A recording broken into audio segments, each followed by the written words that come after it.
the show that magicians around the globe don't want you to see. The Masked Magician is back, out of hiding, daring to expose the world's most highly guarded secrets.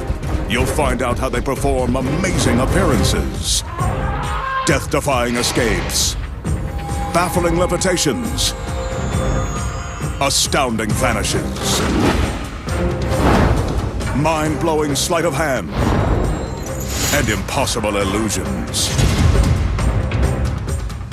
No magician is too famous. No trick too big. No secret too sacred. The Magician's Code will be forever broken on magic's biggest secrets finally revealed.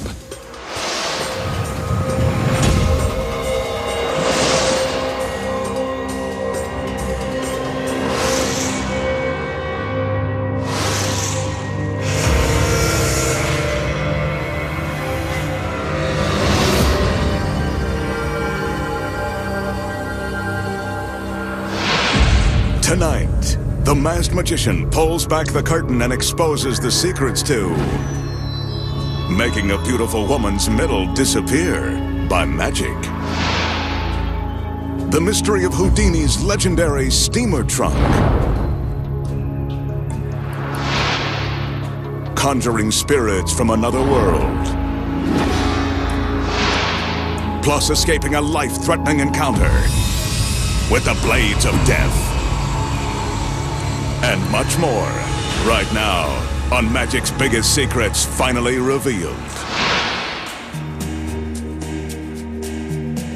First up tonight, the magician has a mysterious illusion using the old steamer trunk of the late, great Harry Houdini.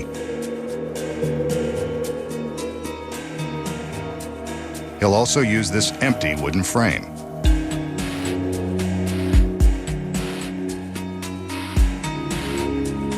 We can see through it. And we can see that it's hinged along one side to form a sturdy support.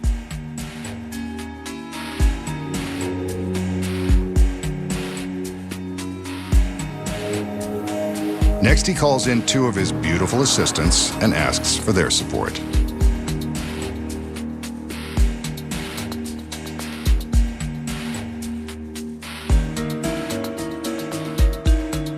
They pick up a heavy wooden triangle that fits securely on the frame. Once it's in place, the triangle and frame form a low table. Thanks for the heavy lifting, girls. Your work here is done. For now. Now for Houdini's trunk.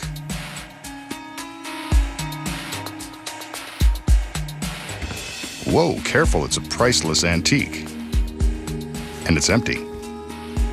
This is the same trunk Houdini used on his voyages to perform in Europe. But I bet he never had a traveling companion like this one. She can go the distance.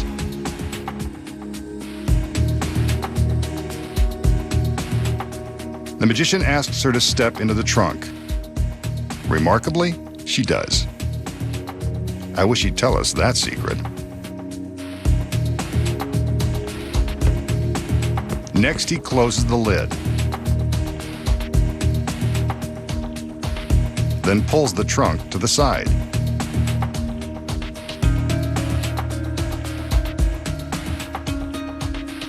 Now he uses the trunk to step up onto the table. Houdini probably wouldn't be too pleased about that. He motions for one of his assistants to return with a large sheet.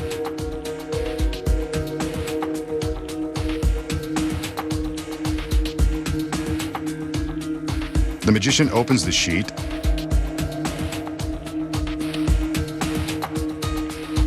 eventually and shows us that there's nothing hidden inside.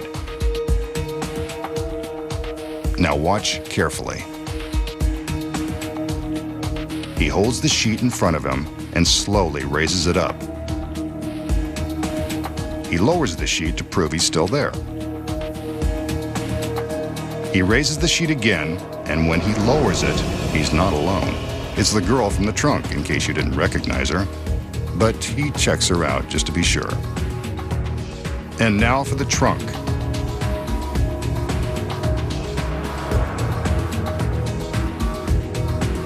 One of the other assistants returns and opens it.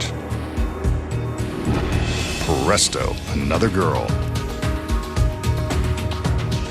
An incredible illusion, and now this guy's got a full house.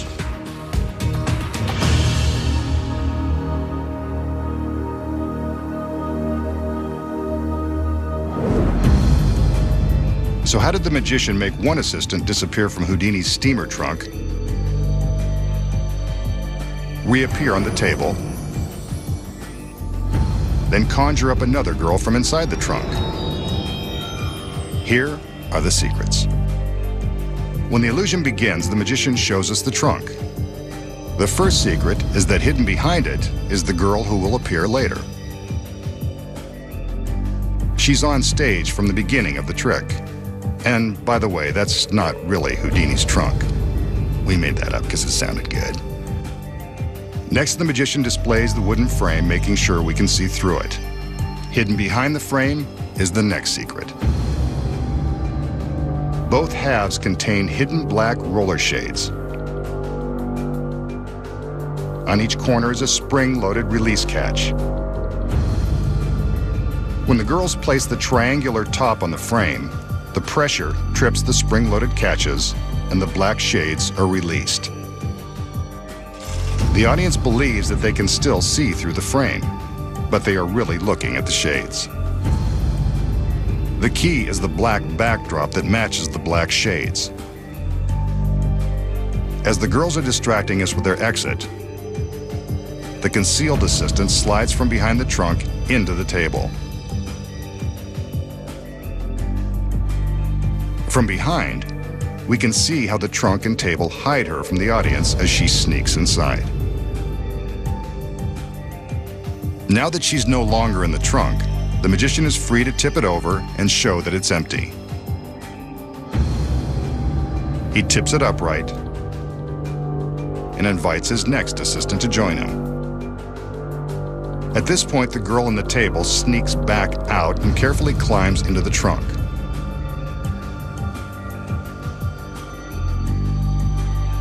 From this angle, we can see how difficult it is for her to switch locations without being seen while climbing up and over the side of the open trunk.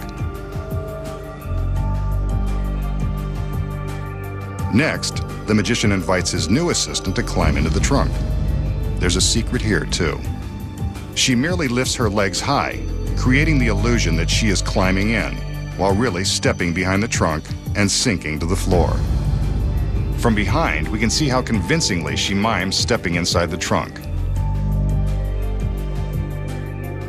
Now it's her turn to slide into the table. Yes.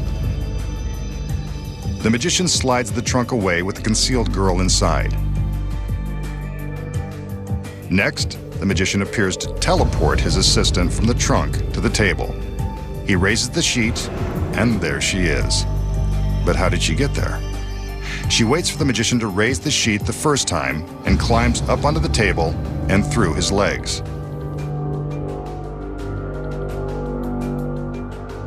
The sheet is lowered, and when it is raised again, she simply stands up, a second before it is lowered for her reveal.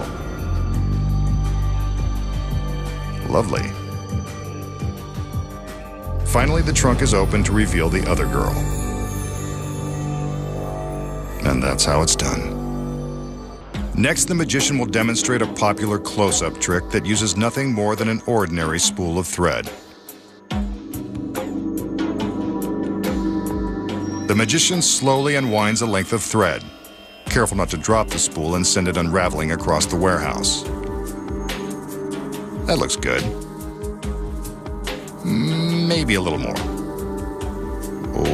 Okay, that's enough. A bit more. He breaks the thread and sets the spool out of the way. As we can see, this length of thread is solid and unbroken. Until now.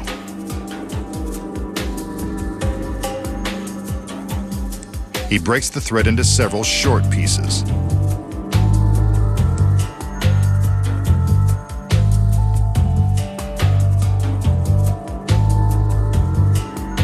Next, he crumples some of the short pieces into a small wad, rolling it smaller and tighter as he goes.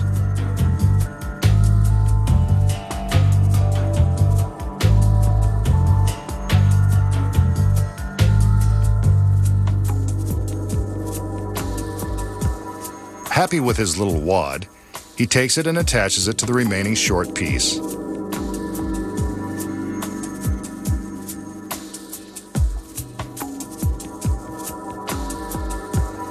There it hangs. Some magic and presto! The wad begins to unravel. The short pieces have been restored into one long piece of thread. Okay, Masked Man, don't string us along. Show us how you did it. So, how did the magician turn the short pieces of thread back into one long piece? Here are the secrets. Before the trick began, the magician unravels double the amount of thread needed for the trick. He then winds the thread carefully into a small ball, mindful not to get any unwanted knots.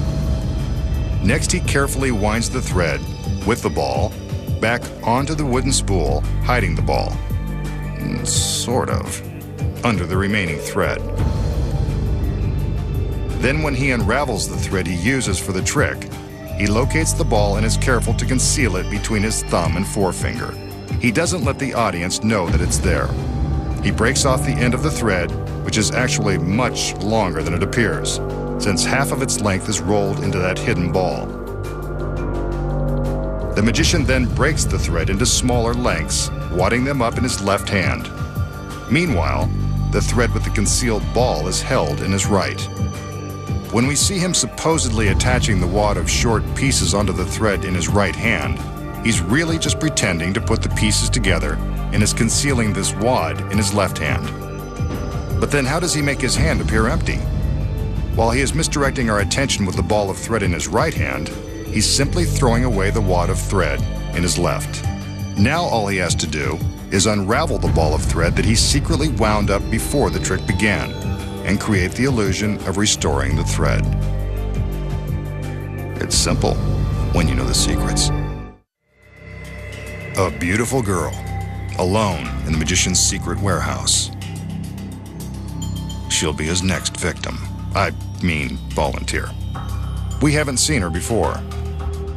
She looks friendly and well-dressed, too. The magician calls in his assistants.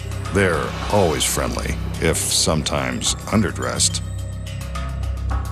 They each take the end of a sheet and, on his command, raise the sheet in front of the girl.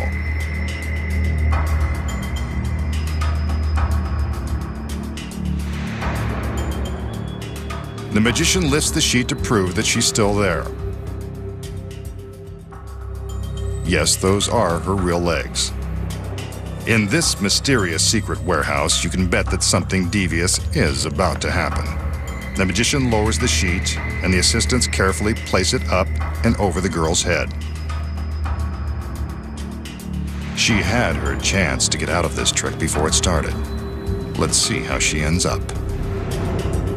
The magician raises the sheet to reveal the girl no longer has a middle. Take a closer look. Amazingly, the girl's midsection has actually disappeared. Incredible.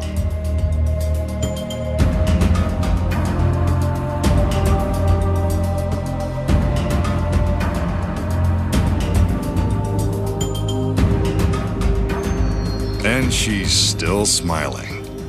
Well, that's one way to lose a few inches around the middle.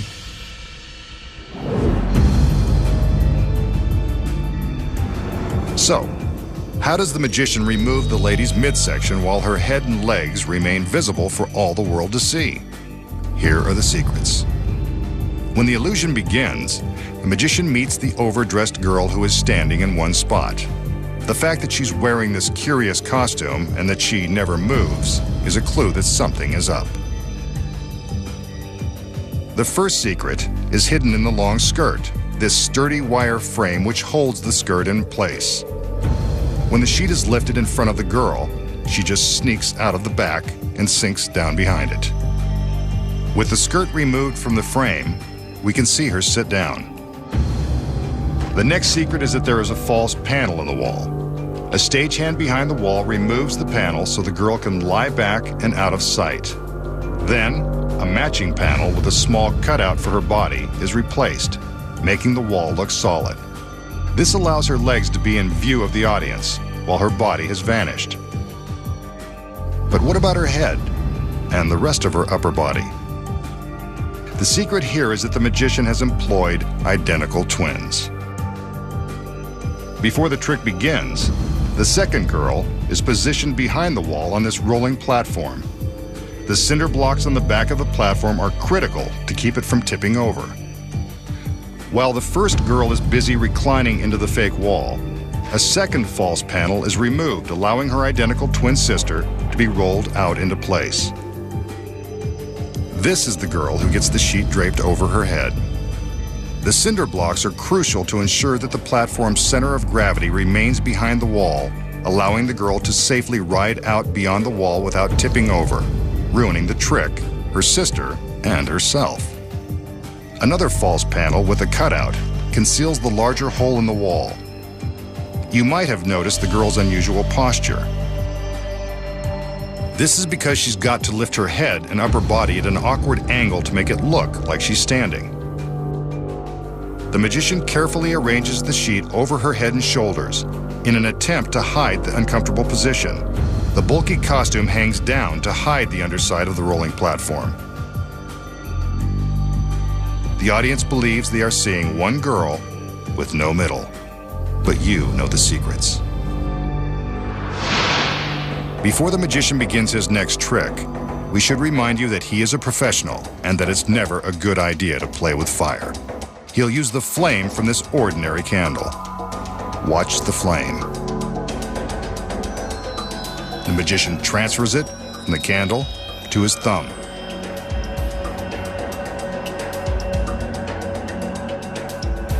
Next, he transfers the flame back to the candle, where it belongs. Amazing.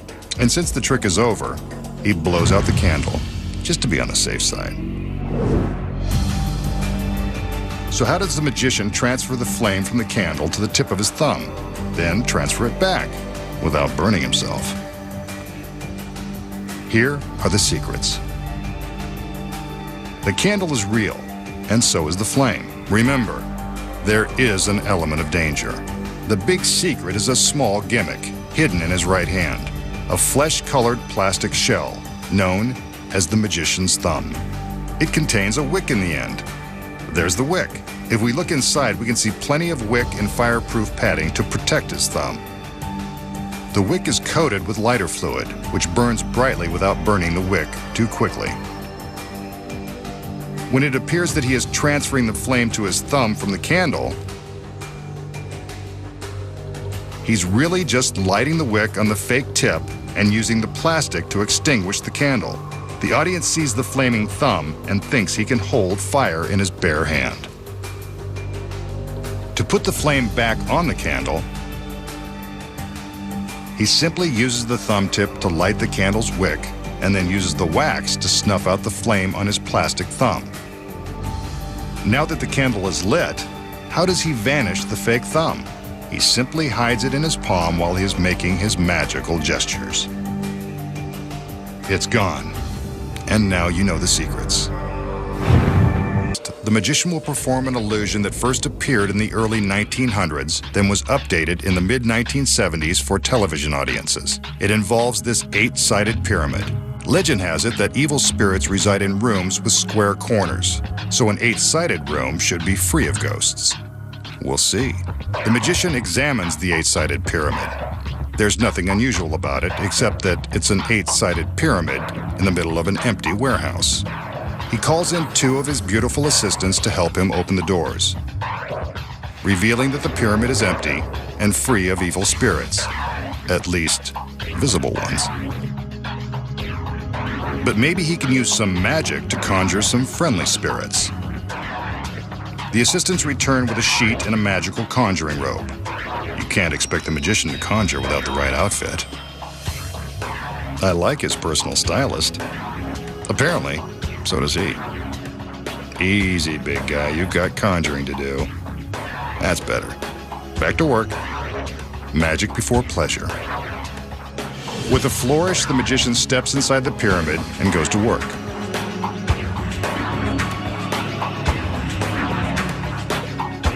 He takes the sheet from his assistant and holds it over the opening. If he can catch a spirit trying to escape from the 8-sided contraption, this is the best place to do it. He gets ready, then raises the sheet.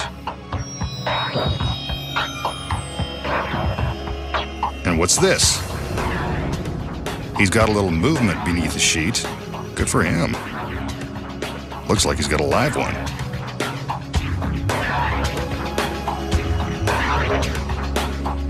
Not exactly sure what's happening under there, but he seems to be enjoying it.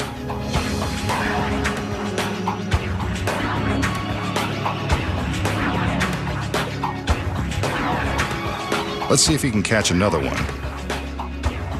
After all, there's another girl standing by with another sheet, which means she wants to see some action too. The magician is happy to oblige, taking the sheet and spreading it out in front of the doorway. He raises it up, hoping he's got some magic left. You can do it. And he does. More jumping under the sheet. This one is even livelier than the first. Twice in one night. Really good for him.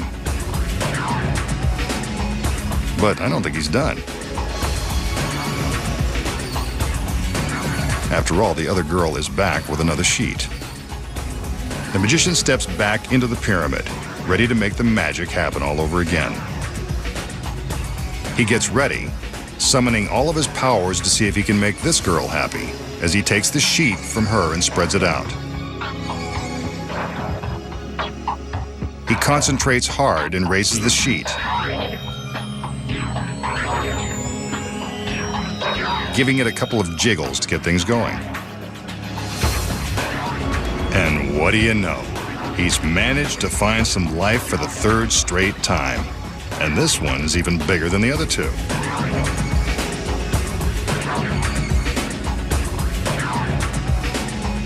I have to hand it to the masked magician, but he's had enough. So he heads back into the pyramid to relax in his fancy robe. The girls close the doors to give him some privacy, while the spirits continue to do their spirit thing. As the girls begin to open the cabinet, the spirits are revealed to be two more beautiful assistants. But what about the one in the middle? It's the masked magician. Where did he come from? The pyramid is empty. So maybe the masked man has been in touch with his spirit side all along. So, how did the magician conjure spirits from his empty 8-sided pyramid, then appear as one of them? Here are the secrets. When the trick begins, the magician shows us that the pyramid is empty, but it's not. There are two mirrors built into the inside of the pyramid. See the girl's reflection? Hidden in a compartment behind the mirror are his two assistants and a body double. Here they are from the front. It's a tight fit, but the body double doesn't seem to mind. First, the magician holds the sheet high, covering the view inside the pyramid. At this moment, one of the assistants swings open the mirror, steps out of the compartment, closes the mirror behind her, and sneaks in behind the sheet. The magician drapes the sheet over her, and she moves backward toward the audience. Then the magician raises a second sheet. This is when the second assistant steps out from behind the mirror and slips behind the sheet. It's her turn to walk backward toward the audience. Here's how it would look without the sheet in place.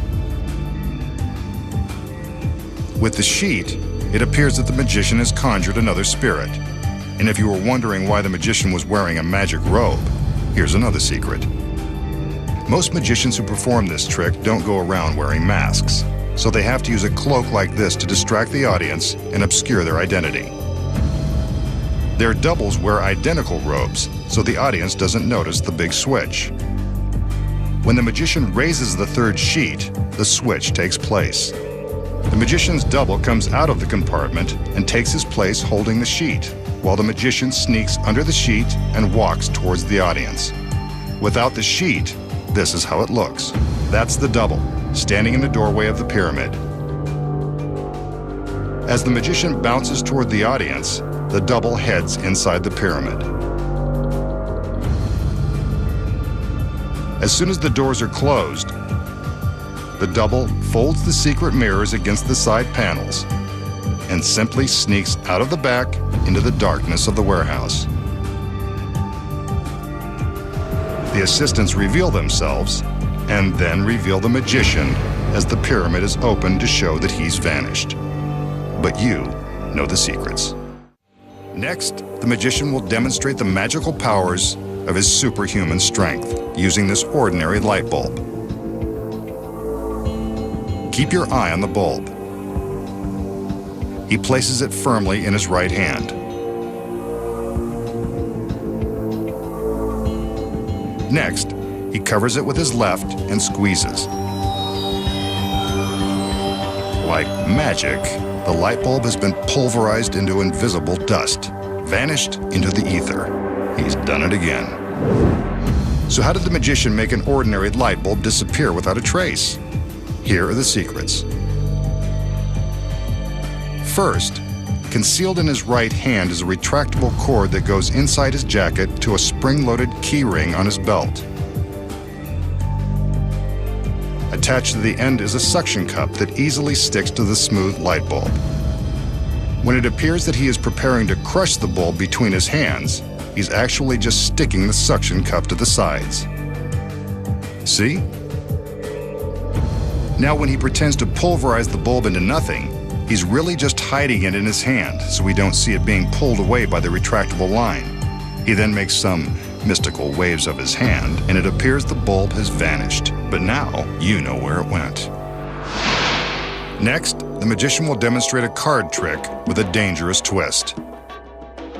We want you to know up front this is not something you want to attempt at home. His assistant will act as a volunteer. The magician begins with an ordinary deck of playing cards. He fans them, then shows them to his beautiful volunteer.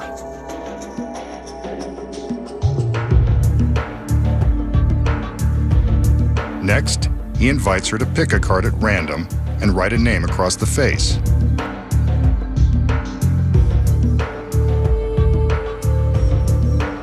I would have asked her to write her phone number.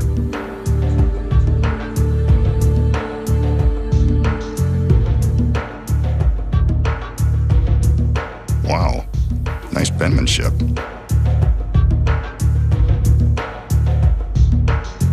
The magician takes the card and does some scribbling of his own, drawing a line beneath the name. He shows it to the girl,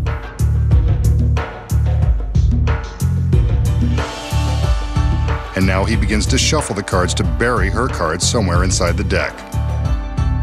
He offers the cards to her as he removes a very imposing samurai sword from its scabbard. This sword is very real, very sharp, and is what makes this trick so dangerous. He takes the cards from the girl and positions them in his left hand. With his right, he picks up the sword. He carefully slides the sword into his hand, balancing the deck on the blade. Watch as he counts to 3 and flips the cards into the air, stabbing into them. One card is impaled on the sword, wouldn't you know? There's the girl's chosen 3 of spades, complete with her handwriting. It's a good trick to impress the girls, but I still would have asked for a number.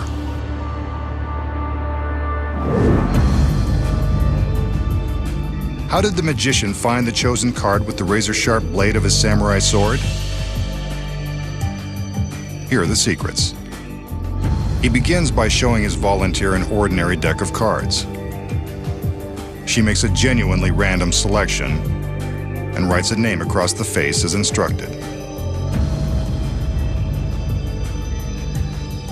They place it back on the deck. The magician takes his pen and underlines the name. The first secret is that the pen contains a concealed razor blade. Cool.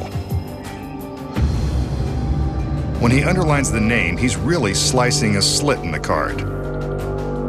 There it is.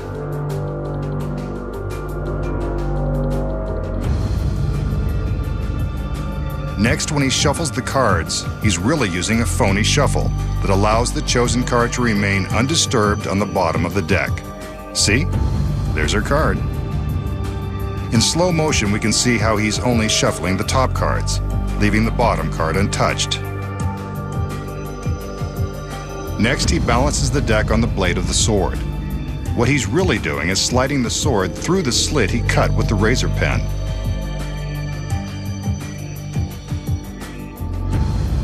He throws the cards in the air, and amazingly, the chosen card appears to have been impaled.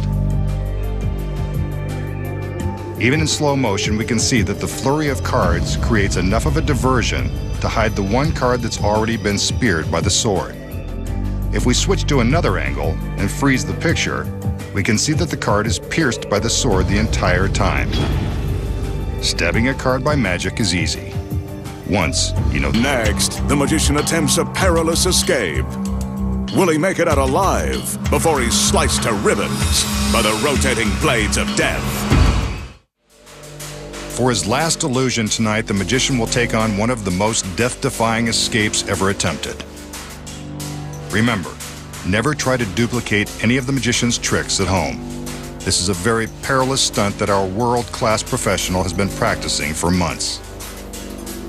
As we can see, giant steel blades provide the danger in this illusion. This triangular-shaped box will provide the magician's prison.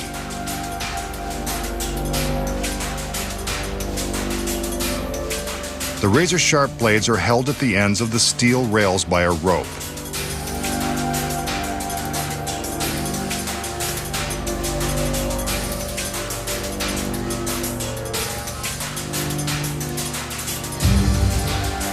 Inside the box is a beautiful assistant, but she'd be crazy to stay inside because that box is directly in the path of those terrifying blades.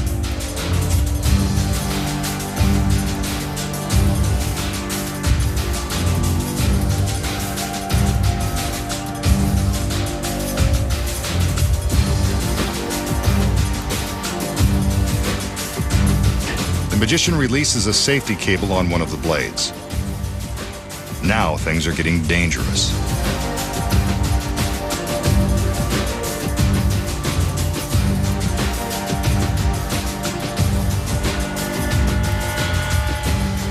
Next, he crosses over to release the cable on the other blade. Now a single rope is holding the blades in place.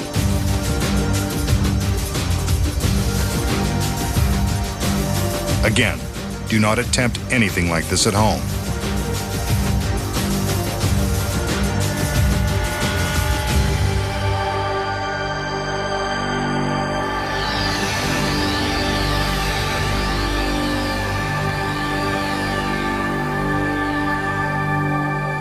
The magician climbs into the box and the door is closed. His assistants secure his hands on the outside of the box.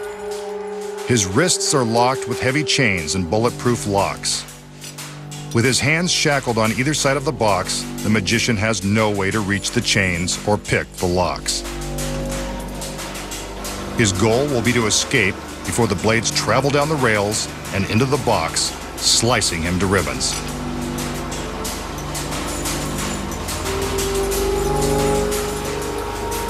The blades begin to rotate.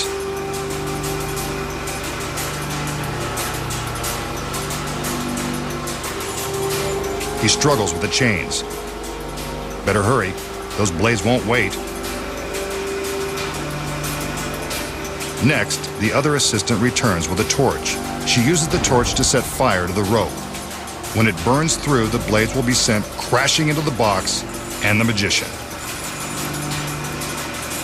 His hands are free, but he's not out. There they go. They've slammed into the box, and he didn't get out in time. They're still spinning. All hope of escape is now lost. The executioner is back to open the box. This won't be pretty. He's gone. Where did he go? Right here, of course. The magician is turned into the executioner, safe and sound, with his beautiful girls by his side. How did he do it? Here are the secrets. At the start of the illusion, the magician reveals an assistant inside the triangular box. This is to show that there isn't much room inside the box. But there is room, and she wasn't alone.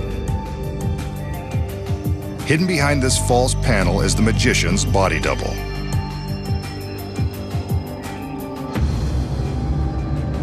He's in place before the magician ever steps inside.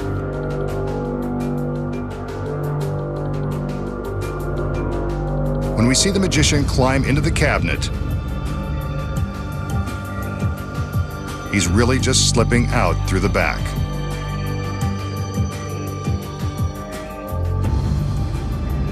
From behind, we can see him sneak out, leaving his double inside.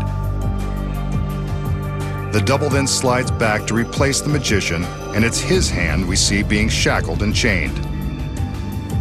Next, the double flips a switch to activate the blades. Then his other hand is locked in place, and the audience thinks the magician is secured in the cabinet and struggling to escape. Meanwhile, the magician is being wheeled off stage inside the staircase the assistants used to reach the top of the box. With the spinning blades and flaming torches, the audience doesn't even notice that the girls are taking the staircase off stage. Next, the executioner enters to light the rope and add some danger. Off stage, the magician is slipping into an identical executioner's robe. Now, while the rope is burning, we see the double slip out of the manacles. But how? He simply slides his hands out of the chains and into the box because the chains have been rigged. The metal frame that holds the chains contains a spring-loaded pulley which allows him to slide the chains out, releasing enough slack to slip his hands through. The audience thinks they see the flames burn through the rope, sending the blades into the box. But inside, it's really the double pulling a ripcord and releasing the blades. The burning rope is just for dramatic effect. But how does the double escape being sliced to shreds by the blades? With the front of the box open, we can see that the blades are carefully positioned to enter the front half of the box.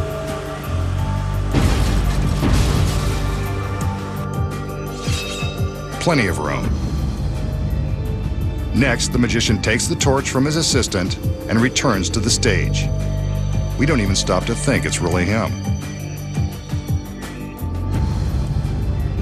He opens the box to reveal the blades, and we can't see the double behind the false panel.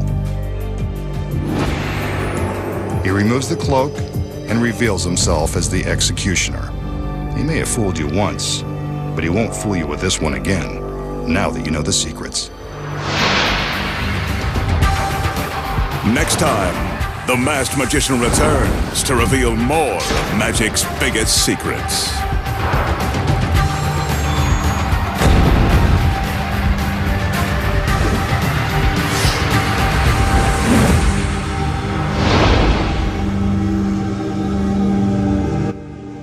Harley bricks. That's what I do. Doesn't make no difference to me if it's Dusseldorf or Darlington. If you embarrass us, we'll come down on you like a ton of bricks. A very appropriate metaphor, Mr. Turnbull. How Fit is Aim Pet, Tuesday and Wednesday at 9 o'clock on ITV4.